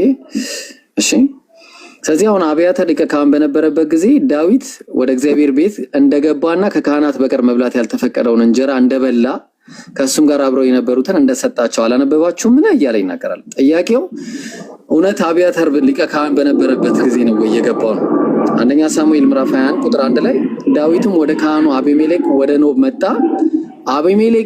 አቤሜሌክም እየተንቀጠቀጠ ዳዊትን ሊያገኘው መጣና ስለምን አንተ ብቻህን ከአንተ ጋርም ስለምንም ማንም የለም አለው አለ። ካህኑም በእርሱ ፋንታ ትኩስ እንጀራ ይደረግ ዘንድ ከእግዚአብሔር ፊት ከተነሳው ከገጹም ህብስት በቀር ሌላ እንጀራ አልነበረምና የተቀደሰውን እንጀራ ሰጠው። እዚህ ጋር ማን የሰጠው? ሰጪው ማን ነው? እዚህ ጋር አቤሜሌክ። እዛ ጋርስ ማን ነው? ማን ሊቀ ካህን በነበረበት ጊዜ ነው ወደ እግዚአብሔር ቤት ገብቶ እንጀራ ባስፈለገው ጊዜና እሱ ጋር ከነበሩት የሰጣቸው? ከማን ጋር ነበረ ያገኘው የወሰደው? ካህኑ ማን ነበር? በየትኛው ካህን ጊዜ ነበር የገባው? አቤሜሌክ እኮ ካህን አይመስለኝም። እዚህ ላይ ቃሉን በደንብ ባላውቀው ያው የት አለ? ያው ካህኑ ዙም አውት አድርገው እስቲ አንዴ። ካህኑ ይኸውልህ ዳዊትም ወደ ካህኑ ወደ ማን መጣ አለ? አቤሜሌክ ወደ መጣ። እሺ አዎ ጥሩ። ከዛ በኋላ ወደ ኖብ መጣ። አቤሜሌክም እየተንቀጠቀጠ ዳዊትን ሊገናኘው መጣና ስለምን አንተ ብቻህን ነህ? ከአንተ ጋር ስለምን ማንም የለም አለው። ካህኑም በእሱ ፋንታ ትኩስ እንጀራ ይደረግ ዘንድ ከእግዚአብሔር ፊት ከተሰዋው ከገጹ ህብስት በቀር ሌላ እንጀራ አልነበረምና የተቀደሰውን እንጀራ ሰጠው አለ። ሰጪው ማን ነው? ካህኑ አቤሜሌክ ነው። እዚህ ጋር ማን ነው? ለዳዊት እዚህ ጋር ማን ነው? ስለ አብያታር ሊቀ ካህን ነው። አይ ቆይ ለና ገባኝ። ሊቀ ካህንም ይሁን ሰጪው ማን ነው? አብያታር ነው አቤሜሌክ? አንዴ ልናገር እኔ መጀመሪያ እዚህ ላይ እንስማማና ማን እንደሆነ ከዛ ትነግረኛለህ። ምን አለ? አጭር ነገር ነው። ችግር አንስማማ። መጀመሪያ ትናገር፣ ጊዜ እሰጣለሁ፣ ትናገራለህ። እሱም ዳዊት ባስፈለገውና በተራበ ጊዜ እሱ አብረውት ከነበሩት ጋር ያደረገውን አለ። አብረውት እዚህ ጋር ምን አለ? አብረው ካንተ ጋር ማንም የለም ምናምን ብሎ ጠይቆት ነበር ልባል። ከዛ ምን አለ? አብያታር ሊቀ ካህን በነበረበት ጊዜ ወደ እግዚአብሔር ቤት ገባ አለ። እግዚአብሔር መስዋዕቱ ቦታ ማለት ነው። ከካህናት በቀር መብላት ያልተፈቀደውን የመስዋዕትን እንጀራ እንደበላ አለ።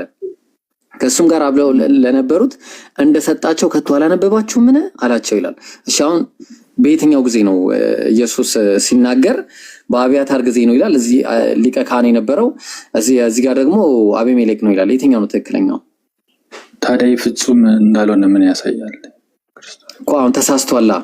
እየተናገረ ያለው ዳዊት አስፈልጎት በስራው ነው ያልኩ እኮ። ኢየሱስ ተሳስቷል፣ ስተት ነው እዚያው ነው የሰራው። ይሄ ፍጽምና አይደለም እኮ ያልኩ ስተት ነው። ጥቅስ ነው እየጠቀሰ ያለው። ምናልባት ወደ ላብራራ እችላለሁ፣ ግን እኮ አሁን ጥቅሱ ላይ ተሳስቷል አልተሳሳተም፣ ችግር የለውም። እሱ ላይ እንስማማለን። ሄድ ያለብን ቀጥታ ወደ አንዴ አይነት ችግር ደግሞ ባይብል ምን እንዴት አድርጎ ይፈታዋል የሚለውን እኔና አውራ በቃ ጊዜ ልስታ። አንዴ ባይብል እንዴት አድርጎ ነው የሚፈታው ይሄንን ብለን ስንል ባይብል ሳይሆን ላስረዳ ልንረዳዳ የነበረውን ብንቀጥል ደስ ይለኛል። ይሄን ጥቅስ አንብብና ከዛ በኋላ እኔ አቆማለሁ። ያው አቆምና ታወራለህ። ምዕራፍ 30 ላይ መጽሐፈ ምሳሌ ምዕራፍ 30 ቁጥር 6 እስቲ አንብብልኝ አንዴ። ኦኬ መጽሐፈ ምሳሌ ምን የሚገናኝ ነው ከዛኛው ጋር? እሺ እንዳይዘልፍህ ሐሰተኛ እንዳትሆን በቃሉ አንዳች አትጨምር ይላል። ኢየሱስ በቃሉ ላይ ጨምሯል ወይስ አልጨመረም? ምክንያቱም ምን መሰለህ፣ አሁን እሺ አስረዳ ካልከኝ እዛ ጋር ካህን ማለት አንድ ካህን ብቻ ላይሆን ይችላል። ገብተዋል? ሊቀ ካህንም ሊሆን ይችላል። አንድ ብቻ ካህን ነው ብለህ ባትረዳው ደስ ይለኛል እኮ። አሁን እዚህ ጋር ኢየሱስ አንድ ካህን እያለማ ሌላ ካህን አይኖርም ወዳጅ። የመጀመሪያው ነገር ይሄ ነው። አንድ ካህን እያለ ሌላ ካህን አይኖርም። ሁለተኛ ነገር ደግሞ አስፈልጎት በገባ ጊዜ ከማን ነው የወሰደው ነው ጥያቄ። ከማን ነው የወሰደው? ከአቤሜሌክ ነው ወይስ ከአብያታር? ስለ አገልጋይ ሊሆን ይችላል። ያው ካህን የተባለው ሰውዬ የቤተ መቅደስ አገልጋይ ሊሆን ይችላል። ካህኑ ሲጀመር ይኸውልህ አንደኛ ሳሙኤል ያው ካህኑ ሲጀመር ይሄ ልጁ እንደሆነ ታውቃለህ። አሁን ራሱ ኢየሱስ ክርስቶስ ሊፈጽመው የተዘጋጀለት ህግ ነበር። አሁን እነዚህ ትንሽ ጥቅሶች ሳይሆን የተዘጋጀለትን ራሱ አይደለም እንዴ? ተነነሽ ብለማ አዘጋጀበት ክብረሲዮን ተነነሽ ብለማ እንዳታቀው አይኒ ትንሽ ያልኩት ሳይሆን የተፈጸመ ሰው ያዘጋጀውን አይደለም እግዚአብሔር በዚህ ምድር ላይ መጥቶ የሰራው። ራሱ ያዘጋጀውን ትክክለኛ የሆነው ለሰው ልጅ የሚጠቅመውን ነው ፈጽሞ ሄደው። እንዲተራ ነገር አይደለም። ገባኝ። እሱ ተራን ነገር ለማመን እኮ ፍጹም ነው ብለኛል። በምድር ካለው ነገር ጋራ እግዚአብሔር ህብረት የለውም። ምክንያቱም በምድር ያለው ነገር ሁሉ የተበላሸ እንደሆነ ያውቃል። አሁን ፖይንት ላይ አይደለም የጎደለውን ሊያሟላ ነው የመጣው ራሱ ክብረሲዮን። ገባኝ። እሱ ራሱ አግዱላል እያልኩ እኮ ነው። እንኳን አይደለም ሊያሟላ ይቅርና አግዱላል እያልኩ እኮ ነው። እሱ ራሱ ይላል ነው ያልኩ። ላንተ ለህይወት ምን ይጠቅማል? ለመዳን በቃ ዋናው ነገር ተሳስቷል ነው። በቃ ዋናው ነገር ስህተት ነው። ስህተት ነው ብለን ልንወስደው እንችላለን። አሁን በሚታይ ነገር። እሺ አመሰግናለሁ። ሰላም መቀጠል ትችላለህ። አንድ ቀጥል። ሰላም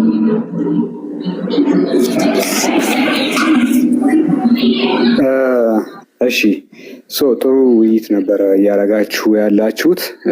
ክብረሲዮንም ብዙ ፖይንቶች ላይ ደግሞ ተስማምታችኋል። መጽሐፍ ቅዱስ ላይ ኢየሱስ ህግን እንደሚቀይር ወይ ደግሞ ህግ ላይ እንደሚጨምር እንዲሁ ቃላት ላይ እንደሚጨምር ብዙ ነገራቶችን ነው ያያችሁት። ሊሳሳት ይችላል አንተ ያልከው እሱ ሊያሳይ የፈለገው እሱኛውን ፓርት ነው። ስለዚህ ክብረ ጽዮን እስቲ የመጨረሻ አንድ ጥያቄ ልጠይቅህና ከዛ በኋላ አንተ በተራ ጥያቄ ካለ እስልምና ላይ አንተም ደግሞ ትጠይቃለሽ። እሺ ያው ከርዕሱ ወጣ ሊል ይችላል፣ ምክንያቱም ፍጡርነቱ ላይ ብዙ ነገር ስለተማመንን። የመጽሐፍ ቅዱስ ፐርፌክት ነው ብለህ ታምናለህ? አንድ ከልጁ ጋር ብንጨርስ ጥሩ ነበረ። ገብቷል። ይሄ የመጣበትን ምክንያት በደንብ አላስረዳሁትም። የትኛውን ተከትለው ሊሄድ የሚገባው ቃል ሊፈጽመው የመጣው ነገር አለ ብዬ ለእኛ ተሰቅሎ ያለምትሉት እናንተ እሱን እኮ እናውቃለን እኛ። ትምህርታችሁን ለዚህ መጣ ለዚህ መጣ የሚለውን ማስረዳት አይጠበቅብህም ስለምናውቀው። ለሰው ልጆች ኃጢአት በአዳም ምክንያት የተላለፈ ኃጢአት አለ። እነዚያን ኃጢአትን በመስቀሉ ቤዛ ሊሆንልን ነው የሚል ነው አይደለ? ግን እግዚአብሔር ያደረገው ነገር እሱ እኛ እግዚአብሔር ነው ብለን እናመልከው የቻልንበት ምክንያት በቃ እግዚአብሔር ራሱ ስለገለጠ ነው። በቃ በአግባቡ ስለተገለጠ ነው። ግን የተገለጠው ፍጡር ነው፣ አምላክ እኮ አይደለም ነው። ፍጡር እኮ ፍጡር የሆነው እኮ ለኛ እንዲቀለን ለኛ ዝቅ ብሎ ነው ፍጡር የሆነው እኮ። ፍጡር ከሆነ ሊመለክ አይገባም ነው የምልህ። ሊመለክ የሚገባው ያንን ፍጡር የፈጠረ ፈጣሪ ነው እንጂ ያ ፍጡር ደግሞ ለምን ይመለካል ታዲያ? ዝቅ አለ ከፍ አለ፣ ፍጡር ነው። ለኛ ብሎ ዝቅ አይደለም ከፍ የሚል በቃ ፍጡርነቱን አይተው። ፍጡር ደግሞ ሊመለክ አይገባም ነው ክብረ። ዝቅ ማለቱ ታዲያ አምላክነቱን ያጎለዋል ብለህ ነው የምታምነው? ፍጡር ከሆነ አዎ ዝቅ ማለቱ ምክንያቱን እኮ ነው። አንተ አሁን ፍጡር ሆነ ችግሩ ፍጡር ሆነ ነው። ዝቅ ማለቱን መረዳት አለብን። አሁን እስልምና አምላክ ዝቅ የሚልበት ምክንያት የለም። ይሰማል? ያ ይሰማል። አምላክ ዝቅ የሚልበት ምክንያት የለም ነው። ለምን የለም? አምላክ አይደል እንዴ? ለምን ነው ዝቅ የሚለው? ዝቅ አንተን ስለወደደ ነው፣ የሰው ልጅን ስለወደደ ነው። አምላክ ሰውን እንደወደደ ለማሳየት ዝቅ ማለት አይጠበቅበትም። በክብሩ ሆኖ ምንም ነገር ሳይቀንስበት እንደወደደ ሊያሳየን ይችላል። ግዴታ ፍጡር መሆን አይጠበቅበትም። ፍጡር ሳይሆን ሁሉን ነገር መስራት ይችላል። ፍጡር ሳይሆን ዝቅ ሳይል ሊወድህ እንደወደደህም ሊያሳይህ ይችላል። እኛ በምንረዳበት ልክ እኮ ነው አሁን እሱ አሳየን የምንለው ክርስቲያኖች። እኛ በምንረዳበት ሰው በሚረዳበት መንገድ አምላክ ፍቅርን ያሳያል፣ ፍቅርን ይገልጣል። ግዴታ እሱን ነው እያልኩ ያለው። ዝቅ ያለው እኛ በምንረዳበት መልኩ ነው። እንረዳዋለን የምንለው። ለምሳሌ አምላክ ፍቅሩን በተለያዩ መንገድ ሊገልጥልህ ሊያሳይህ ይችላል። ዝቅ ብሎ ፍጡር ሆኖ ሰው ሆኖ መምጣት አይጠበቅበትም። ኦኬ። ስለዚህ ያ የሚያሳምን ነገር አይደለም። አምላክ አንተን ሊያድንህ ከፈለገ ሰው መሆን ሳይጠበቅበት እዛው በክብሩ ሆኖ ከመለኮታዊ ኃይሉ ያነሳመነበት ምክንያት ትንሽ ምክንያት ስጠኝ። አሁን ከባህሪው እንኳን አምላክ ዝቅ ማለቱ አሳማኝ አይደለም ያልክበት ምክንያት ይኖራል? ለምሳሌ ፈጣሪ ሁሉን ቻይ ነው አይደለ? ኢየሱስ ደግሞ ሁሉን ቻይ አይደለም። አልገባኝም። ሁሉን ቻይ አይደለም። አምላክ ሁሉን ቻይ ነው፣ ኢየሱስ ሁሉን ቻይ አይደለም እኮ። ዝቅ ማለቱ አምላክነቱን የቀነሰው በምን? ሁሉን ቻይነቱን ነጥቆታል። ሁሉን ቻይነቱን ነጥቆታል። ሁሉን ቻይነት ከተነጠቀ ደግሞ አምላክነት ይቀራል። አልነጠቀውም፣ በፍጹም አልነጠቀውም።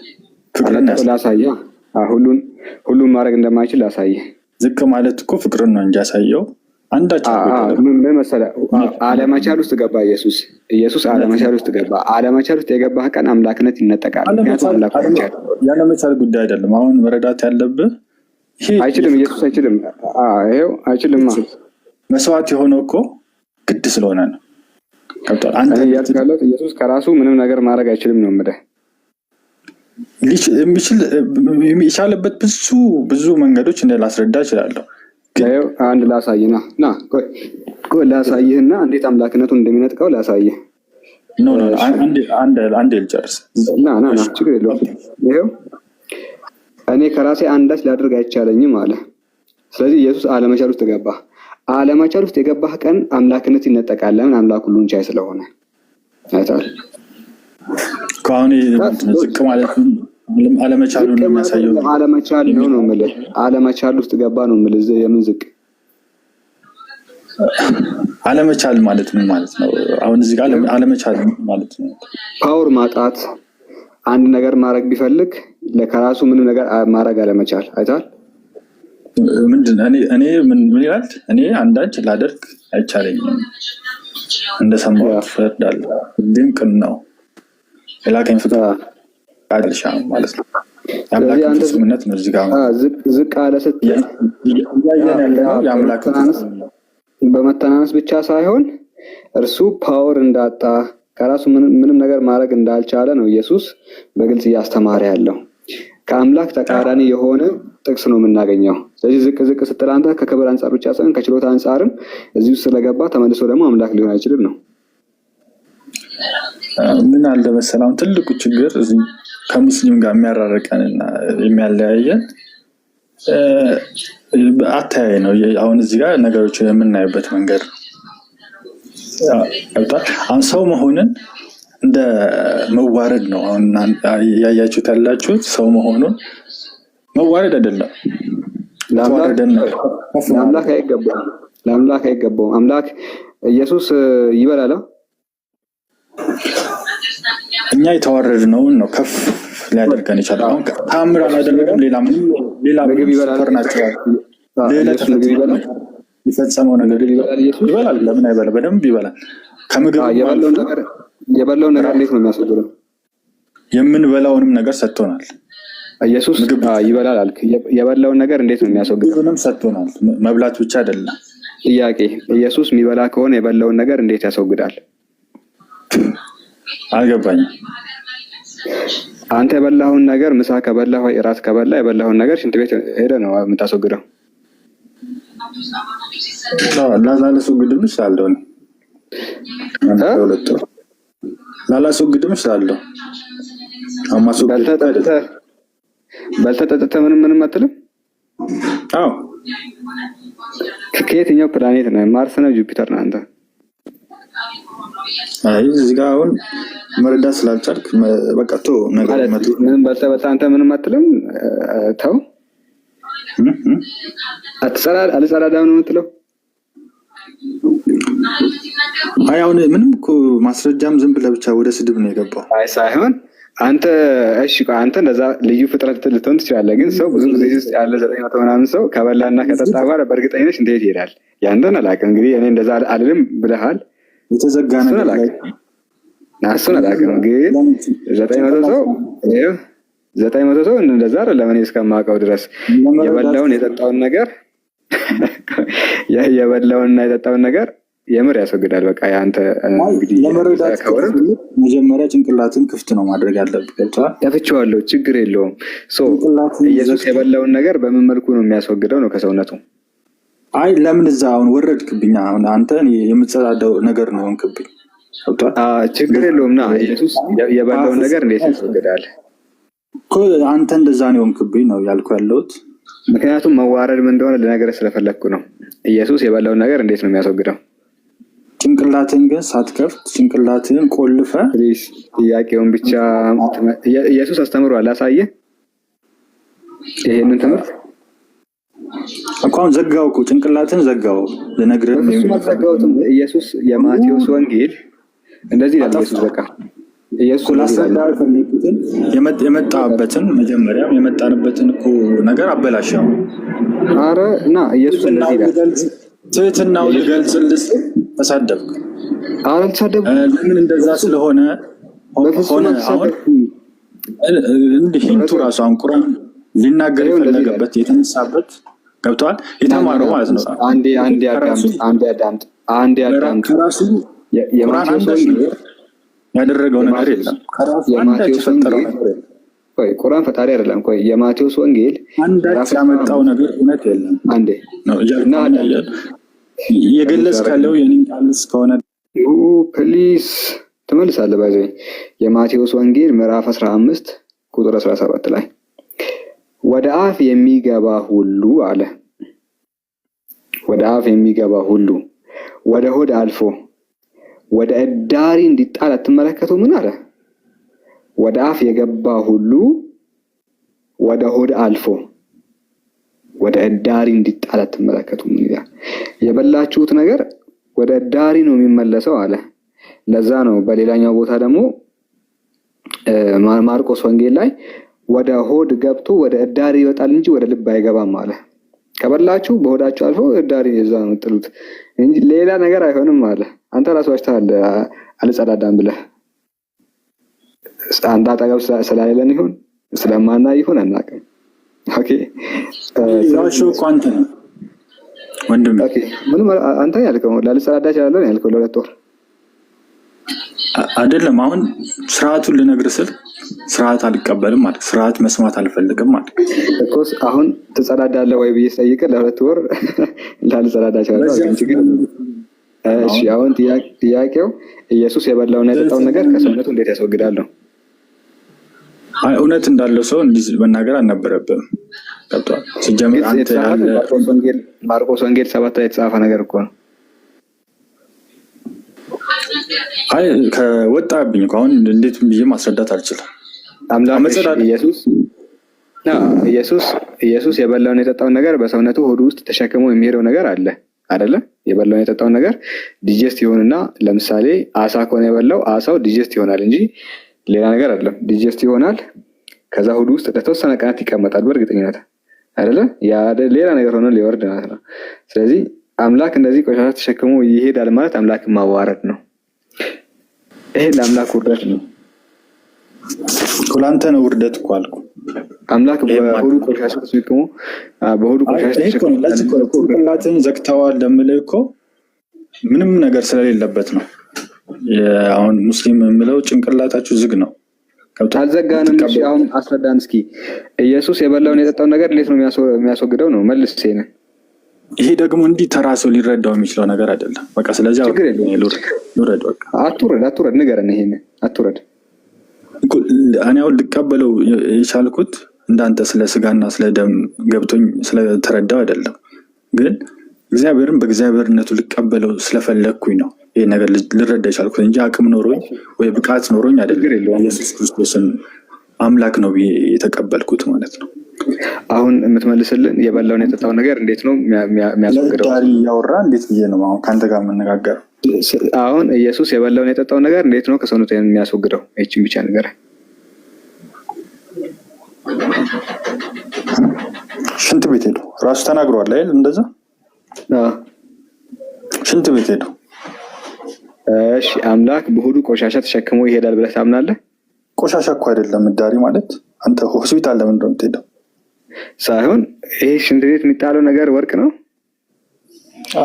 ነገርኩህ እኮ ሆስፒታል አሁን ስትሄድ ሰው በሰራው ነገር ለመታከም ለመዳን ነው አይደል? ያ ሽንት ቤት የሚጣለው ነገር ምንድን ነው? ቆሻሻ አይደለም? አቤት። ሽንት ቤት የሚጣለው ነገር ቆሻሻ አይደለም? ዘመኑ የሰራው ነገር የሚገባ ከሆነ ማለት ነው። ሰው ጭንቅላት ሰርቶ ነው ያሳየው አይደለም ማለት ነው። ከራስ አይደለም ነገር የፈጠርከው ነገር የለም። ከራሳችሁ አንዳች ነገር ሽንት ቤት የሚጣለው ነገር ምንድን ነው? ቆሻሻ አይደለም? ቆሻሻ አይደለም? ክብረ ጽዮን ቆሻሻ ነው። ቆሻሻ አይደለም አለ። በመጨረሻ በግድ መለሰ። እንዴት ነው ኢየሱስ የበላውን ነገር የሚያስወግደው? በጣም ከተከራከረ በኋላ ሽንት ቤት ሄዱ አለ። ሽንት ቤት ሄዱ ነው። እሺ ያ ከሆነ ያ እዛ የተጣለው ነገር ቆሻሻስ አይደለም ወይ ነው? ኖ ቆሻሻ ነው። አምላክ ሆዱ ላይ ሽንት ቤት ሄዶ እስከሚያስወግድ ድረስ ቆሻሻ ተሸክሞ ይሄዳል ብሎ ማመን አምላክን ማዋረድ አይደለም። አምላክ ጋይስ እስከሚያስወግድ ድረስ ማለት ነው። እስከሚያስወግድ ድረስ ተሸክሞ የሚሄደው ቆሻሻ ነበረ። አምላክን የሚያህል እንደዚህ ኧረ በጣም ነው። አምላክን ማዋረድ ይሄ ነው የምንላችሁ።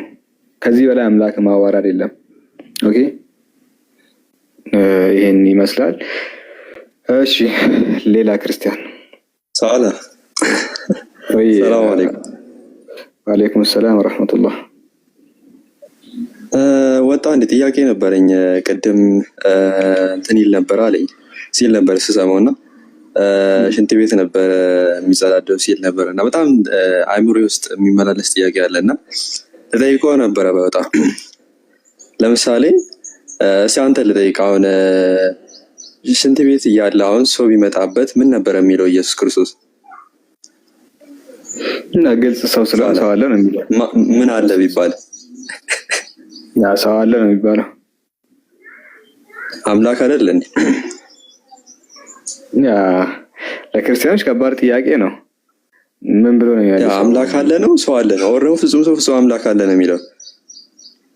ከባድ ነው።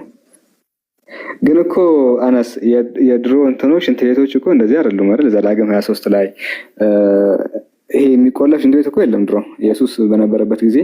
ይሄንን እስኪ ከመጽሐፍ ቅዱስ ላሳያችሁ። ወይ የሆነ ድሮ መጽሐፍ ቅዱስ የሚያስተምረው እንደዚህ አይነት ሽንት ቤት አያውቅም መጽሐፍ ቅዱስ። ምንድነው የሚያውቀው መሰላችሁ? መጽሐፍ ቅዱስ የሚያውቀው ሽንት ቤት ኦሪት ዘዳግም ምዕራፍ 23 ከቁጥር 12 ጀምሮ ወደ ሜዳም ትወጣበት ዘንድ ከሰፈር ውጪ ቦታ ይሆንል ይላል። ከቤት ስትወጣ ከሰፈር ስትወጣ ወደ ሜዳ በምትወጣበት ጊዜ ይላል ከመሳሪያ ጋር መቆፈሪያ ያዝ ይላል። መቆፈሪያ ይዘህ ነው የምትሄደው። ኦኬ መቆፈሪያ አካፋ ይዘህ ነው የምትወጣው። በሜዳም በተቀመጥክ ጊዜ ትምስበታለህ፣ ዞረህም ከአንተ የወጣውን በአፈር ትከድነዋለህ ይላል። ኦኬ ልክ ድመቶች እንደሚያደርጉት የሆነች አፈር ላይ ይቀመጣሉ፣ እዛ ላይ ይሸኑና እንደዚህ ሸፈን ያደርጓታል። እንደዛ ነው እሱ የሚያውቀው መጽሐፍ እንትን ሽንት ቤት እንደዛ ነው። ከመሳሪያ ጋር መቆፈሪያ ያዝ ይላል። መቆፈሪያ ይዘህ ነው የምትሄደው፣ አካፋ ይዘህ ማለት ነው። ከዛ በሜዳም በተቀመጥክ ጊዜ ትምስበታለህ፣ ታስቀምጥና ነገሩን ትመልስበታለህ፣ ዞረህም ከአንተ የወጣውን በአፈር ትከድነዋለህ። ካደረክ በኋላ በአፈር እንደዚህ ከደን አድርገህ እንደ ድመት ከዛ ትሄዳለህ ነው። ይሄ ሽንት ቤት ነው ያለው እንጂ የሆነ ተቆፍሮ ተቀምጦ ሰው እያንኳኳ የሚገባበት ሽንት ቤት አይደለም መጽሐፍ ቅዱስ የሚያውቀው። ኤኒዌይ እሺ ይሁን። ሶ ቁጥር 14 ላይ ኦኬ አፕዴት። እሺ ቁጥር 14 ላይ አምላክ እግዚአብሔር ሊያድንህ ጠላቶችንም በእጅ አሳልፎ ሊሰጥ በሰፈር መካከል ይሄዳልና አምላክ ሊያድንህ ወደ ሰፈር ይመጣልና ስለዚህ ነውረኛ ነገር እንዳያይብህ ፊቱን ካንተ እንዳይመልስ በሰፈር የተቀደሰ ይሁን ይላል። አምላክ እግዚአብሔር ሊያድንህ ስለሚመጣ ያ ካንተ የወጣው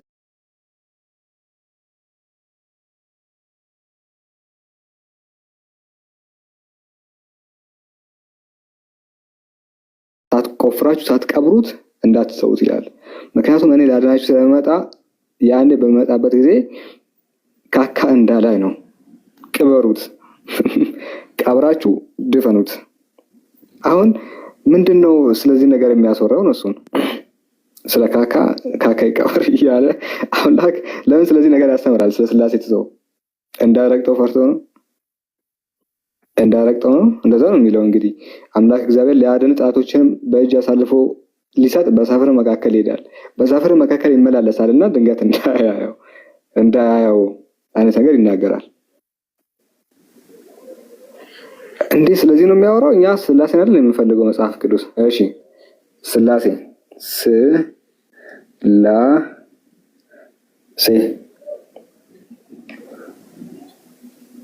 የለም አንድም ቦታ ተመልከቱ።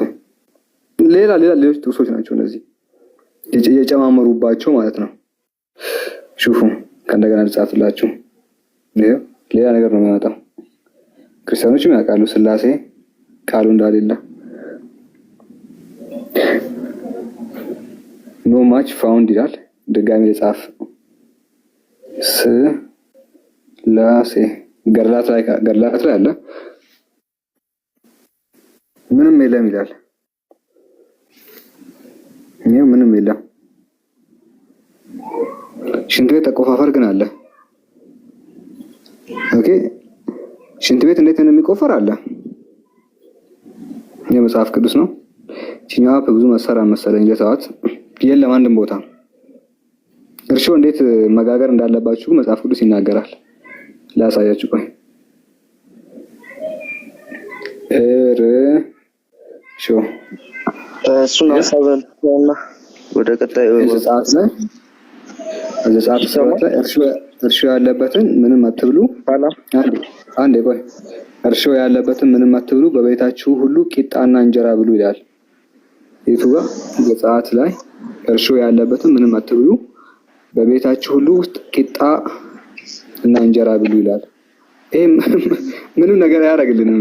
እርሾ አረኩበት አላረኩበት፣ ቂጣ በላው እንጀራ በርገር በላው ምንም ለህይወቴ አይጠቅመኝም። ግን ስላሴ የለም እርሾ እንዴት መጋገር እንዳለባችሁ ተቀምጧልና በጣም የሚያሳዝን ነገር ነው። እሺ ሳም ሊሪክስ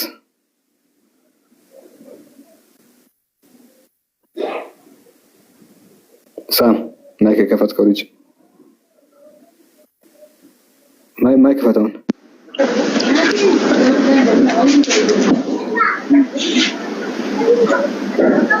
ሳም ይሰማል? ስላሴ መጽሐፍ ቅዱስ ውስጥ የለም። የእርሾ አሰራር አለ አላው ልክ ነው። ስላሴ ለምን ያለው?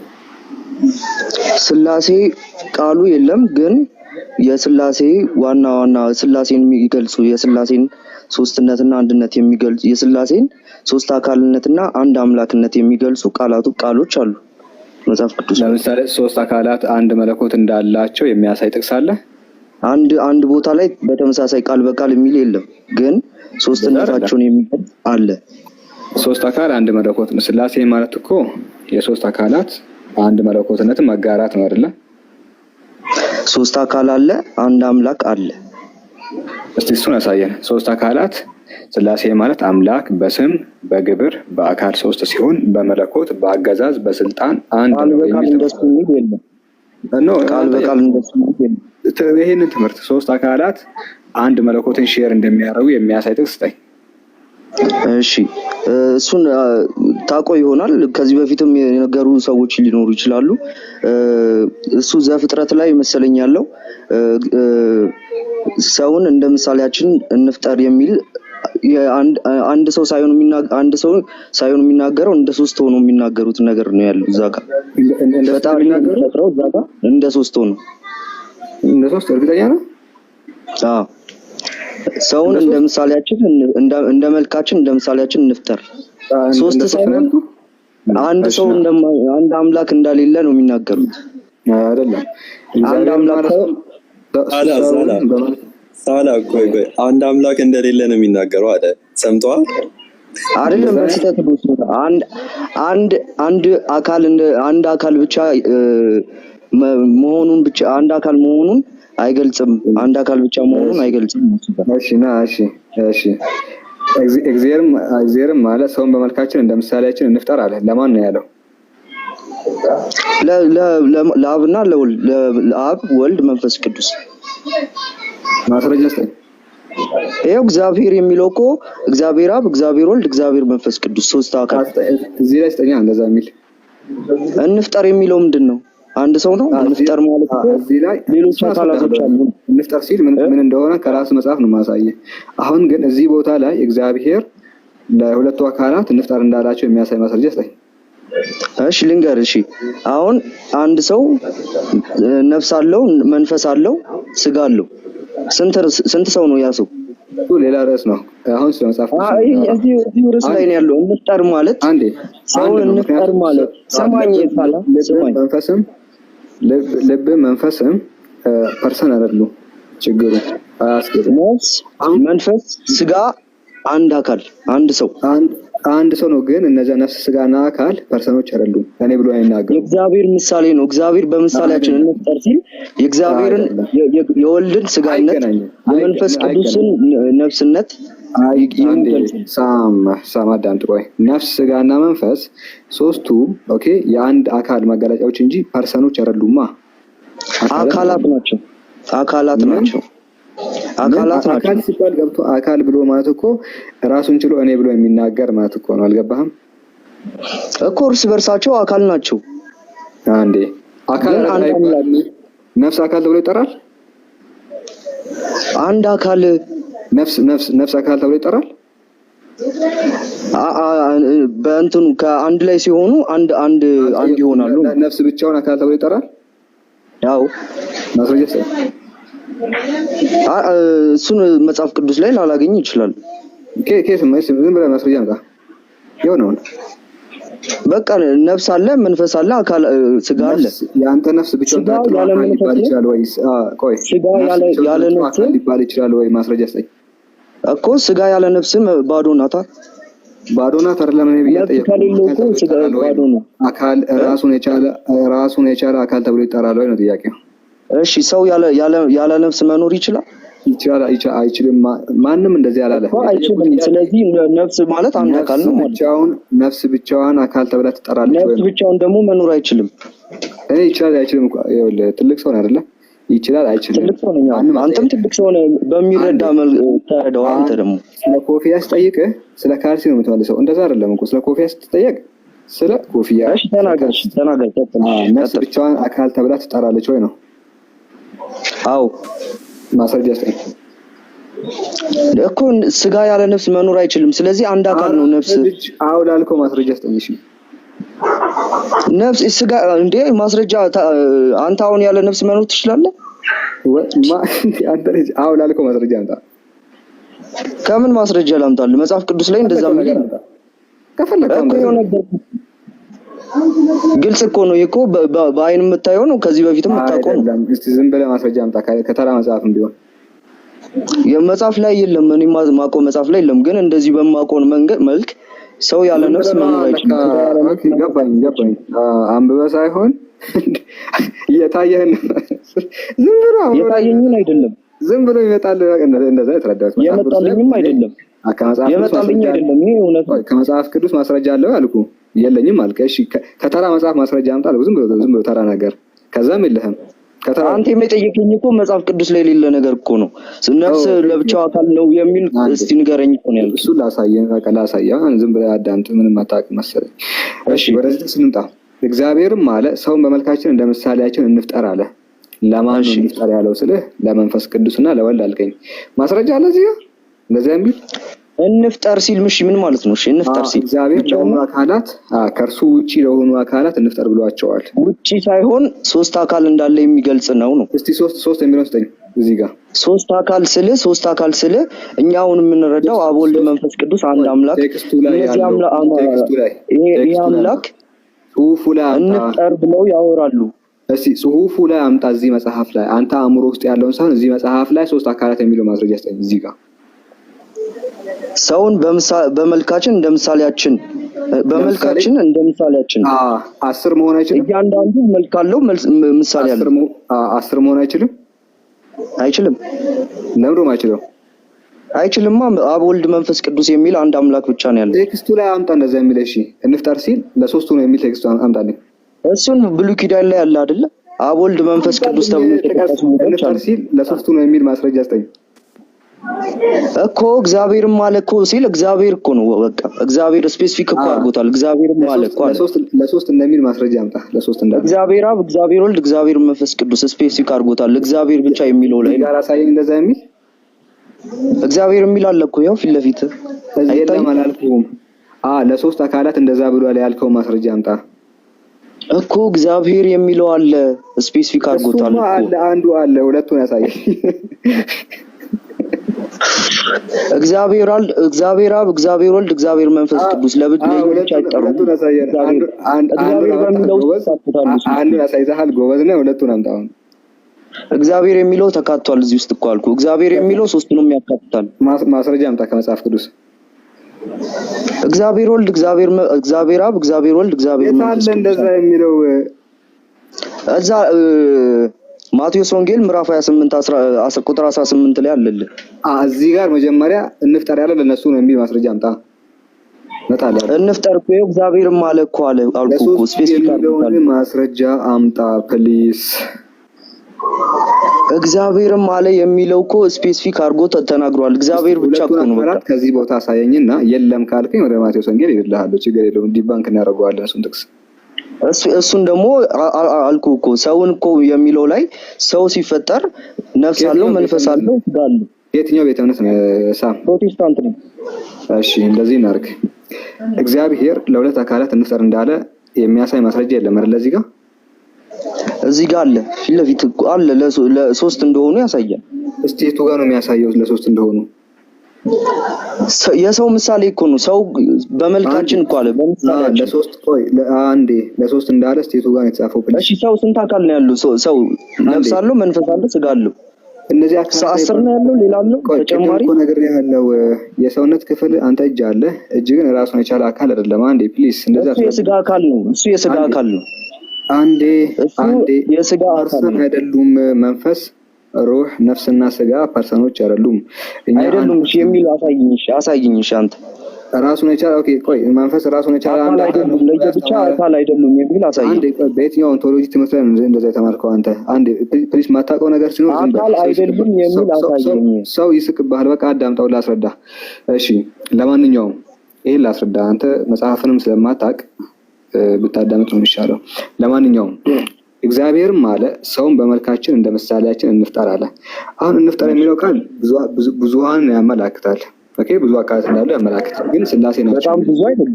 በጣም ብዙ አይደለም። ስፔሲፊክ አድርጎ እግዚአብሔር ብሎ ተናግሯል ላይ አንዴ ብዙ አካላትን ያመላክታል። አንዱ አምላክ ሌሎች አካላት ይፍጠር ብሏል። ግን እነዚህ አካላት አምላክ ናቸው የሚል ነገር አልተጻፈም። በደንብ አዳምጡ። ቢኒያም ታርክ በደንብ አዳምጡ። እግዚአብሔርም አለ ሰውን በመልካችን እንደ ምሳሌያችን እንፍጠር ሲል አንዱ የሆነው አምላክ ለሆኑ አካላት እንፍጠር እንዳላቸው ይናገራል። እነዚህ አካላት ግን ሶስት ናቸው የሚል ነገር ጽሁፉ ላይ አንድም ቦታ የለም። እስቲ ምናልባት እንጨርሰው። አማርኛ ሌላ ከሆነ ያንተ እንትን የባህር አሶችና የሰማይ ወፎችን እንስሳትን ምድርንም ሁሉ በምድር ላይ የሚንቀሳቀሱትን ሁሉ ይግዙ አለ። አይታል። ስለዚህ የሚናገረው አንድ ከዛ በኋላ ነው የሚገርመው። ይሄ ነው የሚገርመው። እግዚአብሔርም ሰውን በመልኩ አንድነቱ ይናገራል። ከታች አንድ አምላክ መሆኑ አንዴ ቆይ ፈጠሩም ቆይ ለምን እንደዛ እንዳለ እነግርሃለሁ። አንዱ አምላክ ለሆኑ አካላት እንፍጠር አላቸው። በደንብ አዳምጥ። አንዱ አካል ለሆኑ አካላት እንፍጠር አላቸው።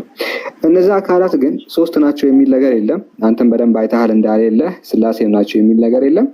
ወልድና መንፈስ ቅዱስ ናቸው የሚል ነገር የለም። ምክንያቱም እዚህ ጋር ወልድና መንፈስ ቅዱስ ስላሌሉ። ስለዚህ አንዱ አምላክ ለማን ነው ታዲያ እንፍጠር ያለው ብለን የጠየቅን እንደሆነ